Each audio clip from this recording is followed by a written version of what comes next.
Generators are killing people. But if you follow some simple tips that I'm going to give in this video, you should be okay. And most of you probably watching this know, but this is for people that maybe don't use a generator all the time. Or now hurricanes are coming into your area that normally you don't even get hit by hurricanes or really bad weather. And now you have that old generator out there, you know, that old champion yellow piece of poo-poo, you know, and you want to bring it in and put it in your garage, start it, plug in your oxygen machine so your grandpappy don't die, or make sure the snacks in your fridge don't go to waste. But to be honest, about 70 to 100 people a year, each year in the United States die because of carbon monoxide poisoning. You can't smell it, you can't see it, and you just take a nap and you don't wake up. And I know for some people that sounds fantastic, because we can all use some fucking sleep, let me tell you. But you don't want to die. Maybe you do. I don't know. I don't know. About 20,000 people a year are hospitalized. Well, no, they have emergency room visits from getting carbon monoxide sickness, which is just before death. And about 4,000 of those 20,000 are hospitalized. And this is because the power goes out. But you know what's coming. You know, storms just sometimes just don't hit. Maybe they do, but most of the time you know the hurricanes are coming. We knew Hurricane Hillary was coming, and it was going to hit Arizona and Nevada. We knew Hurricane whatever, the one with the I, and then the one that just hit. We knew those were coming. You know they're coming.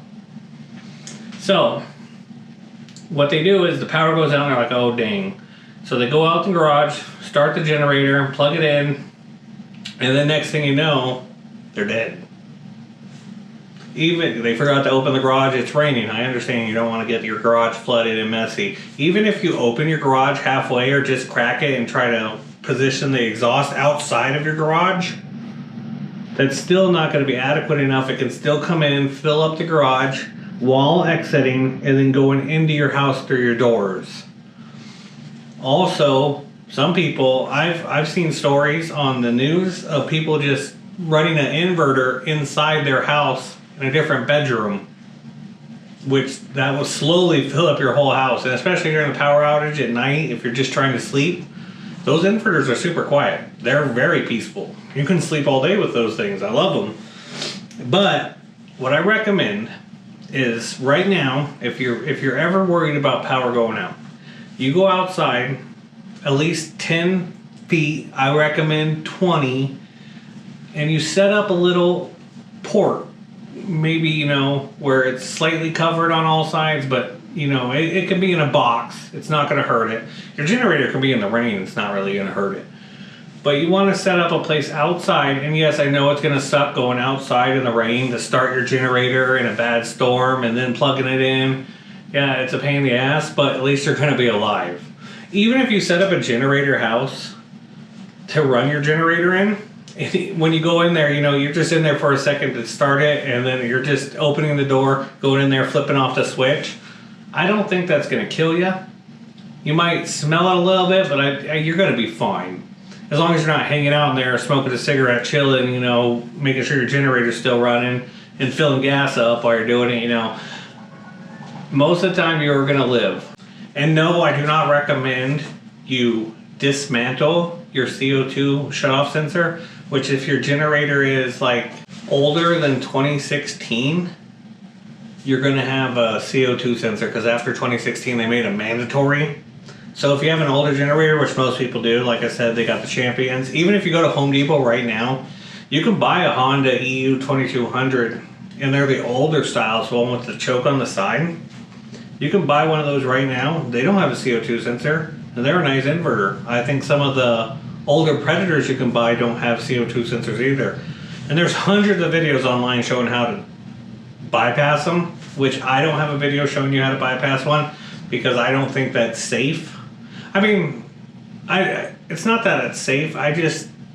That's important to the generator. Even if it goes bad, I won't ever bypass it. I recommend replacing it. Yes, they're expensive, but I mean, I'm not all about safe or doing something not by the books, because I show you how to bypass a low oil sensor. Screw that, you know, who cares? Your generator blows up, it blows up. But at least you have a lower chance of dying.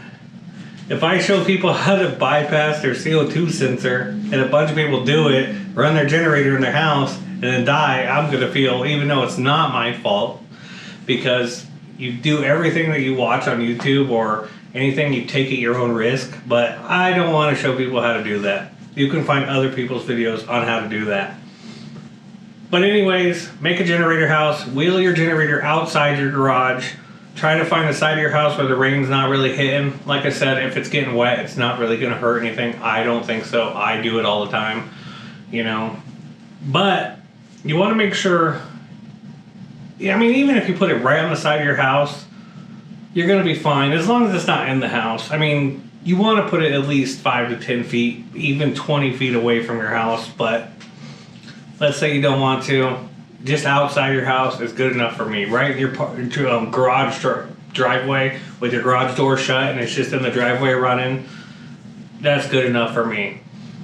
Just don't run it in your house or in your garage during a power outage. Because again, during that power outage, you're only running a few things to keep it up. Maybe you're running, you know, the fridge, the lights.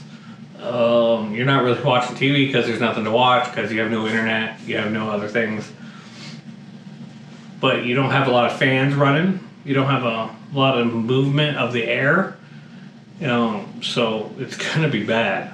So I just want to say, everybody out there, be safe, be smart. Make sure you run your generator outside if you're gonna run it for extended periods of time. If you're just starting it for 15, 20 minutes, make sure it's running and you have your door open, you're probably gonna be okay. Don't recommend it, but it is what it is.